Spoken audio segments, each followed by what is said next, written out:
Here's a revenge stat that will give you chills.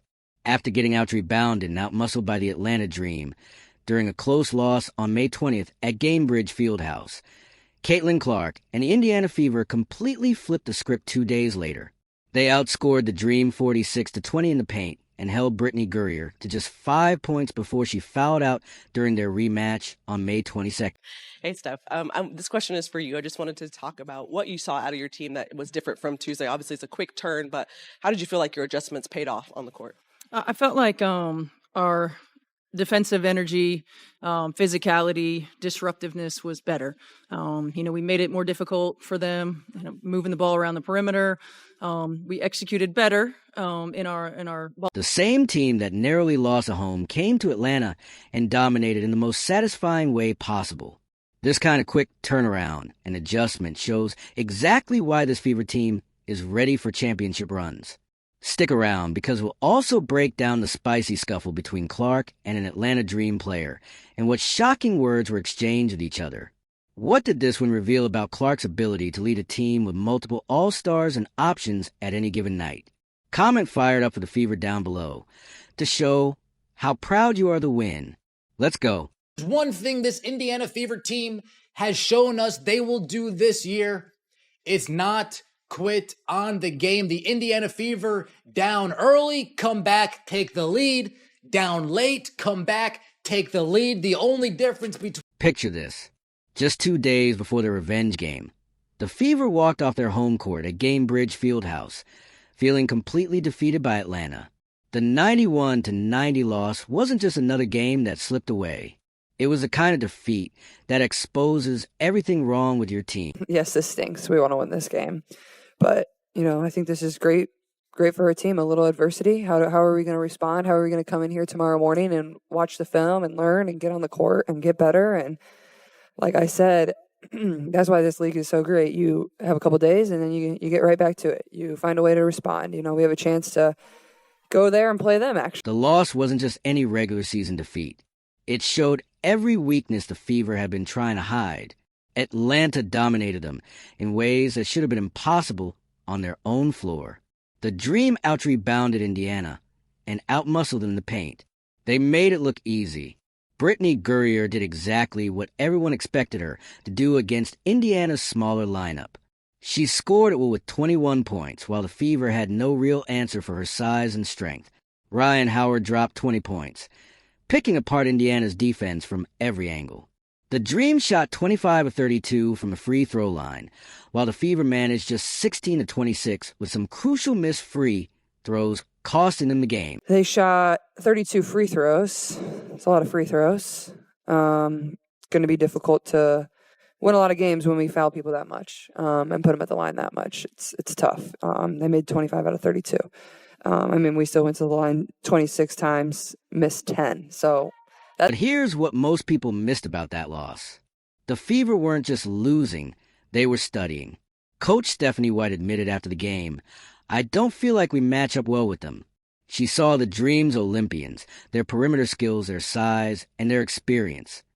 But White and her staff were already planning something different. Of our fight, the toughness that we showed, our ability to stay together. Our bench was really engaged, and every time out. The players left that locker room with a different energy than usual after a loss.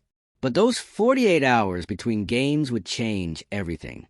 That devastating home loss became the fuel that would power one of the most satisfying road wins of the season. The question wasn't whether the Fever would bounce back. It was how they would make Atlanta pay for embarrassing them at home. Tuesday, we couldn't seal the deal. We lost it at the free throw line. Tonight, we sealed the deal. Tonight, we took the lead late in the fourth after being down 75-71 with 3 minutes left. We take the lead and we don't look back. The Indiana Fever leave the ATL with an 81-76 victory, and this game... Here's something that would have terrified Fever fans just months ago.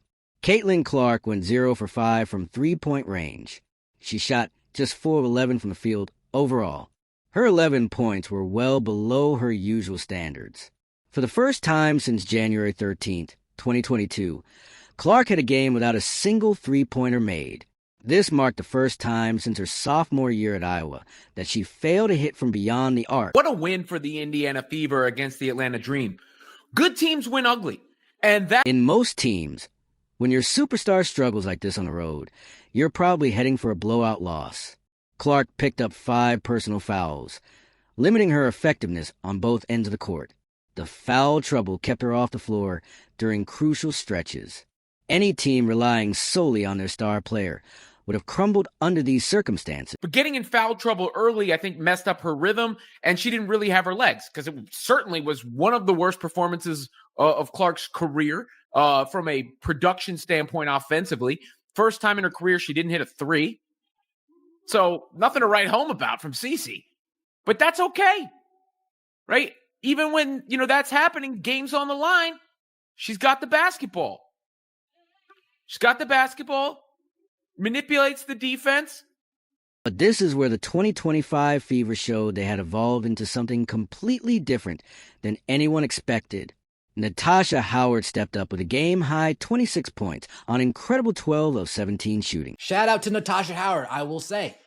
You didn't have a good game last game. You bounced back today. If I'm the Atlanta Dream coach, I'm going into tonight with a game plan. Folks, make Natasha Howard beat us. Don't let Caitlin Clark beat us. Don't let Kelsey Mitchell beat us.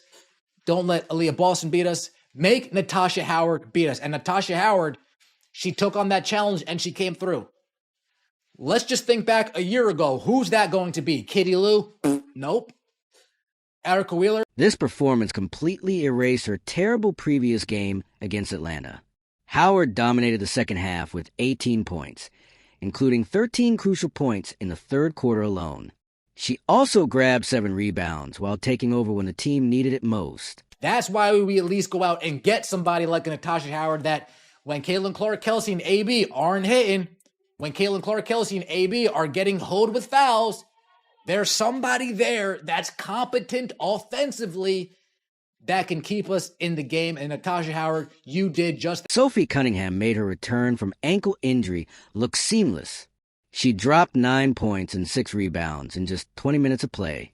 Cunningham hit her first 3-pointer of the season and sparked an 11-0 run that put the Fever back in the lead. Her debut brought immediate energy on both ends of the court. She even drew an offensive foul in the final seconds, showing her impact went beyond the stat sheet. Lexi Hull continued her strong season with 10 crucial points off the bench. Hull also dished out 4 assists, matching a career high for all-around contribution. Her performance proved the depth everyone questioned was absolutely real. The bench became a weapon instead of a weakness. Sophie Cunningham and Lexi Hull are the real deal. That's what it does look like. It looks like these two off the bench, you can name whoever you want. These two ladies off the bench are going to be the most impactful duo in the WNBA, hands down. Hands down, these two are going to be the most impactful duo in the WNBA off the bench. The bench outscored Atlanta's bench by 16 points. This was a complete reversal from their previous matchup, where the Dream's depth had given them a major advantage. Players like Cunningham and Hull provided crucial scoring and defensive contributions. The Fever's improved depth and versatility became obvious to everyone watching. This wasn't just a team win. It was proof that the Fever had become a legitimate threat with multiple weapons at their disposal.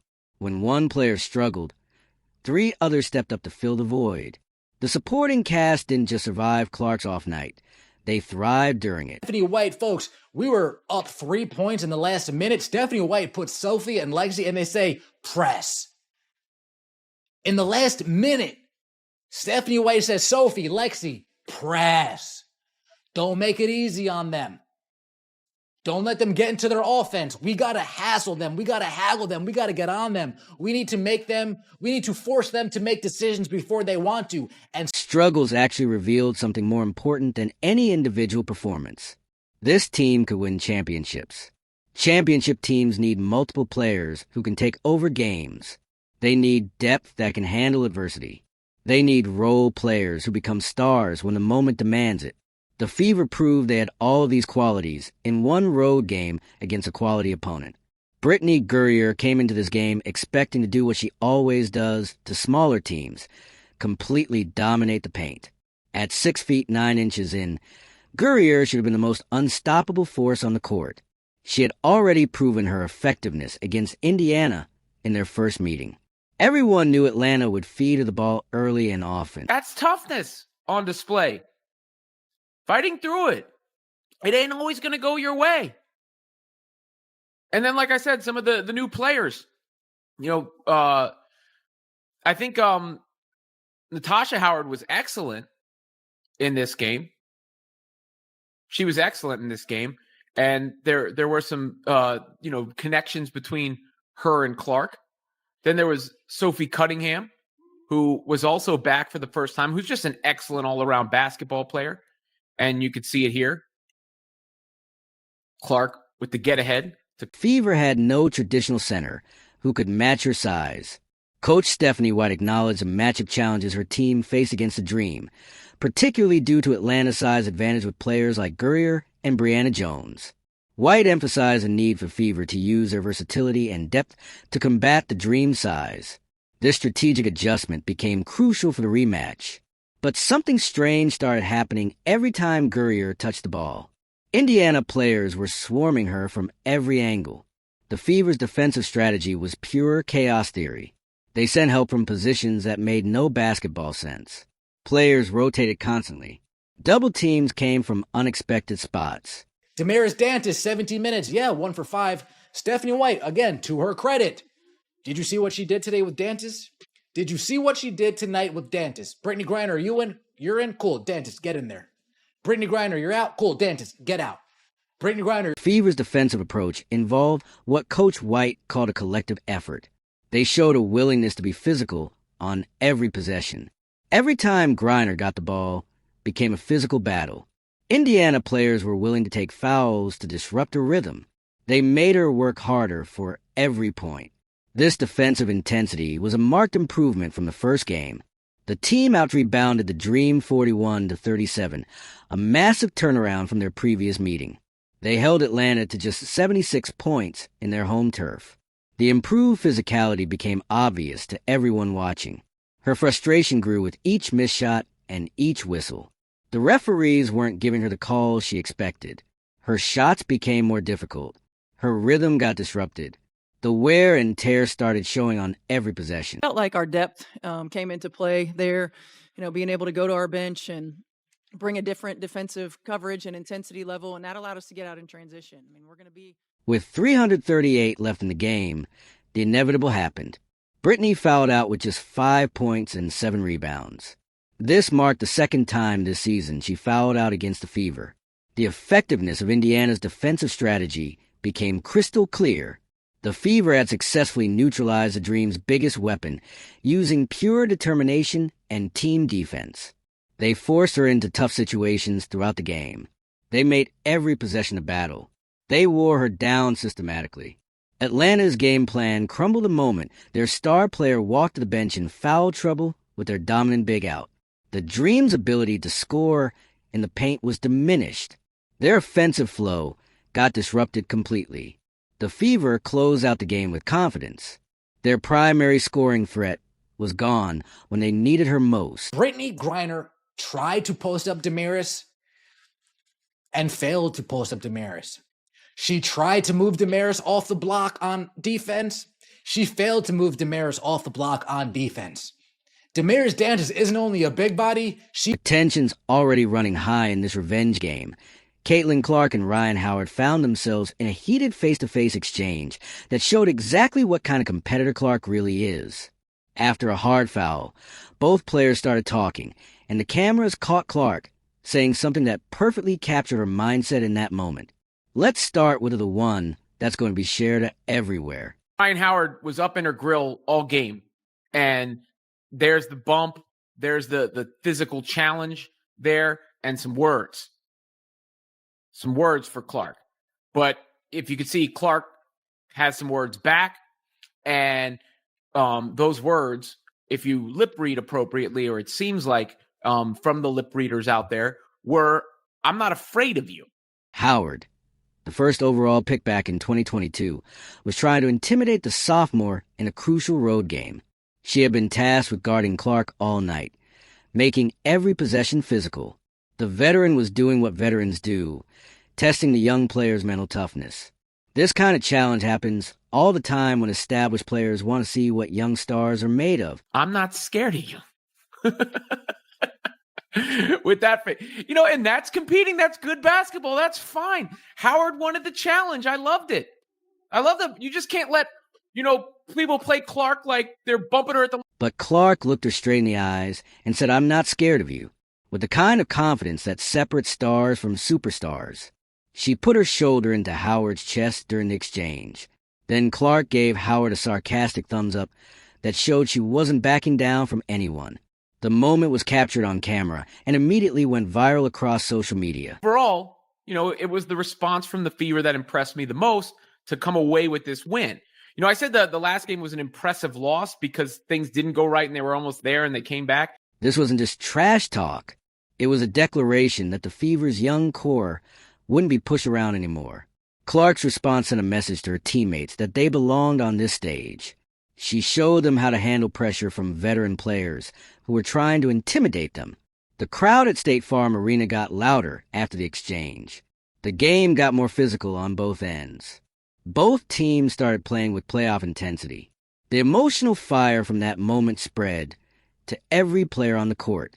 The atmosphere became electric. It's huge. And, again, our depth and our ability to play different lineups, our ability to lift one another up if we don't have it. I mean, I thought Damaris Dantas was huge for us when AB got in foul trouble. And, it's easy to look at numbers, but what she brought in terms of her ability to move the ball, her defensive physicality was huge.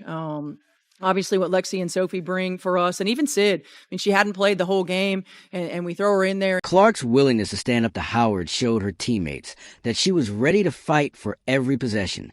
She demonstrated the kind of leadership that championship teams need. Even veteran players like Natasha Howard responded to Clark's energy. The entire team elevated their play after watching their star refuse to be intimidated. Even on a night when her shots weren't falling, Clark was still finding ways to impact winning through leadership and toughness. She went 0 for 5 from three-point range and scored just 11 points. But her willingness to stand up to Howard proved that her impact went far beyond statistics. She was showing championship mentality. Talk a lot about some days it's going to be your day, some day it's not, right? We have to choose the we over the me, and we have to stay ready so we don't have to get ready. That exchange became the emotional turning point where the Fever proved they belonged on the biggest stages. The team fed off Clark's energy and confidence. They played with more aggression on defense. They attacked the rim with more purpose on offense. Championship teams need players who won't back down from anyone, and Clark just showed she was built for those moments. She handled the pressure like a veteran despite being a sophomore. Her response to Howard's challenge proved she has the mental toughness to lead this team to titles. The moment revealed exactly why the Fever believe they can compete with anyone in the league.